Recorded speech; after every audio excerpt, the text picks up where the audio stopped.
Assalamualaikum warahmatullahi wabarakatuh. Rahayu Rahayu Sagung Dumadi. Perjuangan Raden Said Robin Hood dari Tuban yang mencuri untuk rakyat kecil sampai perdebatannya dengan Sunan Ampel.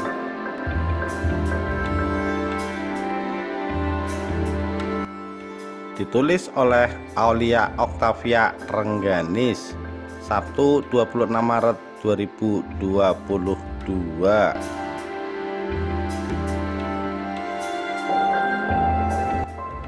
Raden Said alias Sunan Kalijogo adalah murid Sunan Ampel yang tak kalah kondangnya.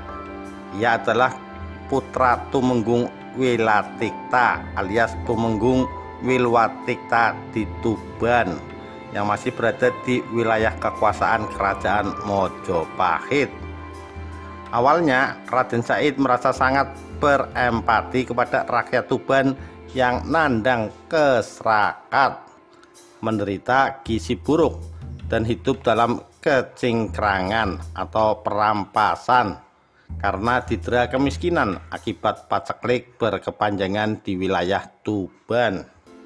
Untuk mewujudkan kepeduliannya kepada rakyat kecil, maka Raden Said rela menjadi perampok yang terkenal dengan nama Berandal Lokajaya. Hasil rampokannya dibagi-bagikan kepada para fakir miskin. Sebelumnya, Raden Said sempat melakukan aksi pencurian bahan makanan di gudang Kadipaten Tuban, lalu dibagi-bagikan kepada rakyat miskin. Berawal saat penjaga gudang Kadipaten tertidur lelap, Raden Said mengambil sebagian hasil bumi yang ditarik dari rakyat untuk distorkan ke Mojopahit. Bahan makanan itu dibagi-bagikan kepada rakyat yang sangat membutuhkannya. Hal ini dilakukan tanpa sepengetahuan mereka. Tentu saja rakyat yang tak tahu apa-apa itu menjadi kaget bercampur girang mendapat rezeki yang tak diduga-duga. Walau tidak pernah diketahui siapa gerangan yang memberikan mereka rezeki itu, karena Raden Said melakukannya di malam hari secara sembunyi-sembunyi. Bukan hanya rakyat yang terkejut, namun penjaga gudang Kadipaten juga merasa kaget. Hatinya berdebar-debar karena makin hari barang-barang yang hendak distorkan ke pusat Kerajaan Majapahit itu semakin berkurang. Naas, pada akhirnya Raden Said tertangkap basah hingga Raden Said diusir oleh ramandanya Tumenggung Wilatikta. Dalam pergulatan atau pengembaraan, Raden Said menjadi berandal atau perampok. Akhirnya ia dipertemukan dengan Raden Maulana Magdum Ibrahim alias Sunan Bonang, putra Kanjeng Sunan Ampel. Setelah belajar ilmu agama dari Sunan Bonang, Raden Said menjadi anggota Wali Songo, 9 mubalik yang menyebarkan agama Islam di Nusantara. Ke-9 Wali Songo ini menggunakan metode yang berbeda-beda dalam berdakwah. Salah satu contohnya adalah cara dakwah, tradisi dan budaya masyarakat lokal yang digunakan oleh Raden Mas Said atau yang lebih dikenal sebagai Sunan Kalijogo.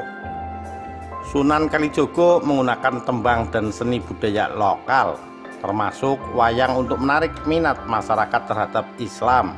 Murid Sunan Bonang ini bahkan menciptakan sendiri beberapa tembang dan wayang yang digunakannya dalam berdakwah. Dalam pertunjukan wayangnya, Sunan Kalijogo mengadopsi lakon-lakon kuno seperti Dewa Ruci menjadi lakon untuk menyiarkan ajaran Islam. Beliau juga menambahkan karakter-karakter baru seperti karakter Punakawan, Bagong, Petruk, Gareng, dan Semar. Melalui cara ini, Sunan Kalijogo berhasil menarik orang-orang untuk belajar agama Islam dan akhirnya memeluknya. Namun, terlepas dari kesuksesan dakwahnya, metode Sunan Kalijaga ini ternyata mendapat pandangan berbeda di kalangan Wali Songo. Dilansir dari NU Online, pada salah satu rapat Dewan Wali untuk membahas strategi dakwah, Sunan Ampel yang dipandang sebagai pemimpin dari para wali menyatakan ketidaksetujuannya akan penggunaan instrumen tradisi dan budaya masyarakat dalam menyebarkan Islam. Sunan Kalijogo memahami ketidaksetujuan Sunan Ampel yang khawatir ajaran Islam terlalu bercampur dengan budaya dan tradisi masyarakat lokal. Tetapi dia kemudian memberi argumentasi bahwa Islam tidak akan bercampur dengan tradisi lokal, melainkan Islamlah yang akan mempengaruhi kebiasaan lokal tersebut. Ajaran Islam tetap murni, sementara masyarakat akan tetap dapat menjalankan tradisinya selama tidak bertentangan dengan martabat kemanusiaan. Argumentasi Sunan Kalijogo ini akhirnya mendapat respon positif dari para wali dan agama Islam terus berkembang di tengah masyarakat. Demikian kisah perjuangan Raden Said, Robin Hood dari Tuban yang mencuri untuk rakyat kecil sampai perdebatannya dengan Sunan Ampel. Sekian, terima kasih. Wassalamualaikum warahmatullahi wabarakatuh. Rahayu Rahayu Sagung Dumadi.